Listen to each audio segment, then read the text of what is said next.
Alrighty boys, welcome back to another step-by-step video. Now today's video is going to be on Ace. Now the important thing that I wanted to show from this first clip, guys, is we're actually going to be attacking the open area bomb site. Now with this bomb site, typically a lobby push is actually really strong when it comes to a lurk play, specifically going through ATMs, going through lobby, going into tellers. Now the reason why we want to go through tellers is because typically when you go through tellers, you're going to be able to catch a lot of people rotating in and out from open area, because usually there's going to be an open area rotate into archives.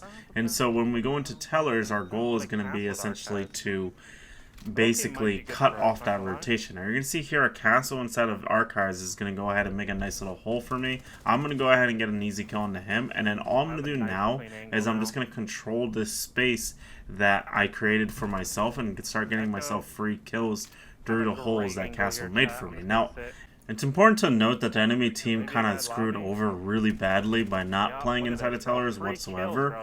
However, I do still believe that typically against like a competitive level team, maybe they're in champ, whatever, who cares, and they're doing this setup where they're making this like extension over the archives side, you can totally still push through here with Ace, even push through bottom square and go into reversal ray, and there's always going to be some kind of gap through this rotate hole that I want to talk about. And I feel like when you're playing an operator like Ace, if you go through bottom square, you can open up the quad wall, you could, you know what I mean, you have like a lot of different options. You could go through ATMs, you could go through lobby, go through the tellers itself, and then you can open up that wall in case they didn't put a rotate hold there with the Ace charges. If you just cut off that part of the open area like section, if that makes sense, like through that little office, through open area itself, you're going to be able to get a lot of easy kills. And the other thing I really wanted to quickly mention is that a lot of people don't really like think about this very often, but like heart breachers are like typically made to create new angles, right? That's like typically like the main role that you're going to be wanting to go for when you are playing a heart breacher. And there actually is a world right now that I feel like a lot of people don't really talk about too much, where you play like multiple heart breachers, you get a ton of different walls open.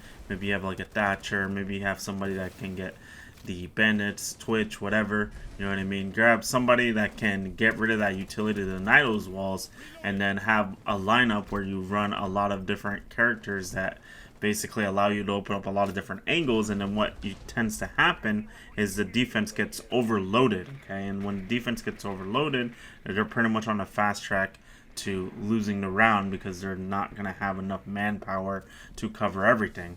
Now next up, we're going to be over on Canal here. Now honestly, there was a play here where I ace charge and then jump in the window right away and swing green. However, I decided against doing it because I figured the guy that was on green stairs was just paying attention to my window, and he also had shotgun, so I was still probably going to lose. So I decided to jump in red window on some awkward timing to get myself an easy kill on the bandit. You're going to see here the two brow is going to start crouch walking up. I'm going to rotate back to red here. This is going to give me a little bit of cover so I can start contesting this two brow a little bit. And then what's going to end up happening is this two brow is going to swing the corner. I'm going to get myself a very easy head tap on the him, and then now we're in a nice 2v2 position. It's important to note that I'm solo queuing this position, so I'm going to go ahead and jump in before my teammate dies. I'm going to predict that Frost is going to be on this like little like head rotation right here, get myself one easy kill into him, and then we're going to go ahead and swing Sky Bridge with the assumption that Valkyrie is going to be there, and we get ourselves another free kill on Valkyrie as well off of the prediction play. That's the really nice thing about Ace, is that he has one of the best guns on attack, so you're going to 9 times out of 10 be able to win most of your gunfights as long as you're able to actually look in the right direction of where enemy players are. Even if you're like halfway correct about your prediction of where somebody's gonna be, as long as you can like redirect your aim to that location, you're gonna be able to get yourself easy kills. Now right here, we're gonna be over on Coastline here. The blue bar window is open. There's also head holes here. However, the thing about this position is that it actually opens up a weird cutoff position for me here, because what I'm able to do is this smoke is going to go ahead and peek me for sunrise window, but essentially he needs to deal with me in this position, because otherwise I'm going to be able to hold a really nasty cutoff where I'm going to basically be holding through blue bar window into courtyard, into even sunrise a little bit, because I believe the head holes are actually extending over to sunrise as well. So in this position, smoke is in really bad shape here. So what we're going to do is we're going to go ahead and rotate back towards the blue bar window. I'm going to go ahead and play this a little bit safe, and then we're going to go ahead and just start aggressively challenging the blue bar window. We're going to get one easy kill on Wamai right here, putting us into a nice 3v3 position. And then at this point, I would start to look towards making some kind of sunrise push happen.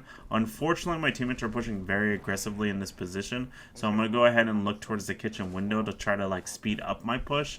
But unfortunately, what's going to end up happening is going to turn into a 1v3, so I'm going to go ahead and just rotate right into sight, try to make a play. This is the only real play that I have in this position, so I'm going to get one free kill on a zombie. I'm going to swing bathroom with the assumption that Castle is going to be there looking for the refrag, and then we're going to swing back towards kitchen door. And the reason why we swing there through kitchen door is because my ram died to vert, which tells me that the last guy was on vert. He's going to rotate down from courtyard, and the logical place that he's going to be is kitchen doorway at the end after I kill those two guys inside of sight.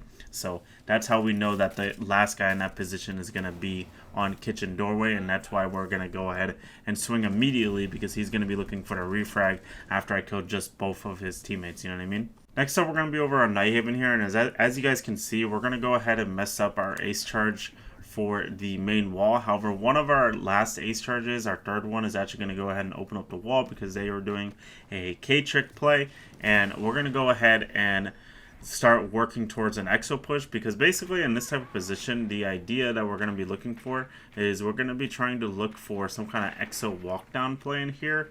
And the idea with this push is that you push through exo, you try to take pillar, you try to take through exo, you try to get a default plant on the exo doorway for assembly here. And the idea is that the guy on breach is going to be able to hold a cover cross for you in this position, so you're not going to be able to easily die in this type of round. Okay, so right here we're going to go ahead and drone all the way through exo. The idea was for my Jackal to push up, however he didn't really decide to push up whatsoever, so we're going to go ahead and we're going to start just making some vertical now, because we're going to have to manually clear out the dock that is playing inside a pillar in this position, and we're going to swing aggressively. Unfortunately, we're not going to be able to get shots onto him, and my Jackal is a little bit still lost in this position, so we're going to go ahead and get the refrag onto him right there, putting us into a nice 4v3 position with also a nice little exosuit push here in this position. Now right here I am going to go ahead and get back on my drone, but unfortunately I don't have my drone alive anymore, which kind of makes sense because the doc probably shot it. And then we're going to go ahead and see our Thatcher walking into the breach. This is actually a mistake by Thatcher in this position, because all he had to do was hold a cover cross from breach and we win in this position all day long. However, he got too aggressive and went into the breach, which was a mistake. And so right here we're going to go ahead and hit the plant anyway. We're going to use audio to make sure that we can actually stick it in this position.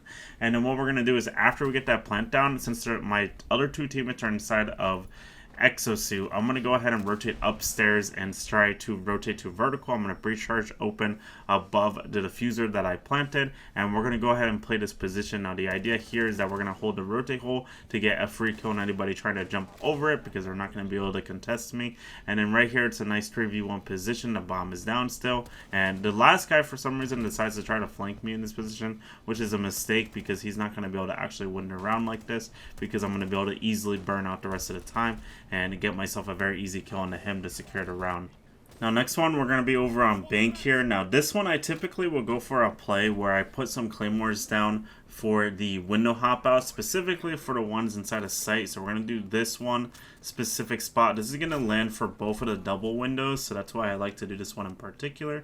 And then we're going to be aiming to do all 4 of the windows for sight, and so if anybody jumps out, it's going to be a very easy kill for us. Even if they kill us, it'll be at least a trade, which is the bare minimum requirement that we're trying to go for when we're playing these windows. Now next up, I usually will like to look to repel onto this like lobby repel right here to look into Trump to see if I can get any easy kills. Unfortunately, nobody's playing it this time around, so we're going to go ahead and get on the top square repel now. And the next free kill that I'm going to be trying to look for in this position is I'm going to go ahead and make like a little hole in this window right here. This is going to be for the janitor doorway. Now the idea with this one is that we're looking to see if we can get anybody rotating in and out of janitor or trying to go towards top square for runouts. And as long as nobody's over on this side of the map, I'm going to be able to get myself a very easy kill, which is what I get right there. Next up, we're going to go ahead and open up this window for top square that I was on earlier, and I'm going to go ahead and start opening up the walls, and then Valk is going to actually use this as an opportunity to jump out on us.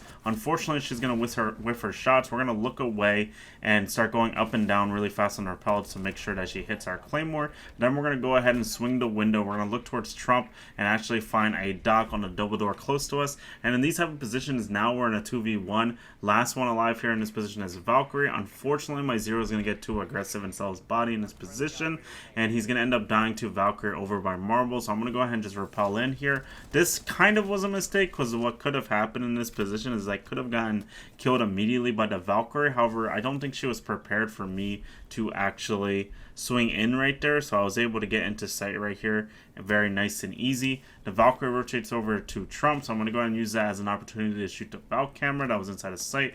We're going to go ahead and start sticking the plant again, and in these type of positions, I'm looking to aim to make the Valkyrie rotate into me and try to get a free kill onto him as he rotates in. Now, unfortunately, this Valkyrie is running around with his head cut off, so it made this play not as effective as I wanted it to be, so I decided to just stick the plant and then play the 1v1 from there, because it'll just be the easiest way to deal with players like this, to just run around.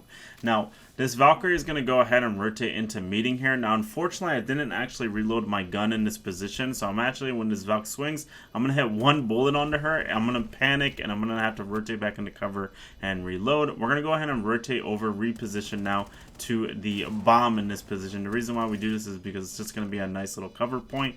We're going to go ahead and swing aggressively here off the red pinks to get an easy kill and secure the round, but hope you guys enjoyed. Make sure to like and subscribe, and peace.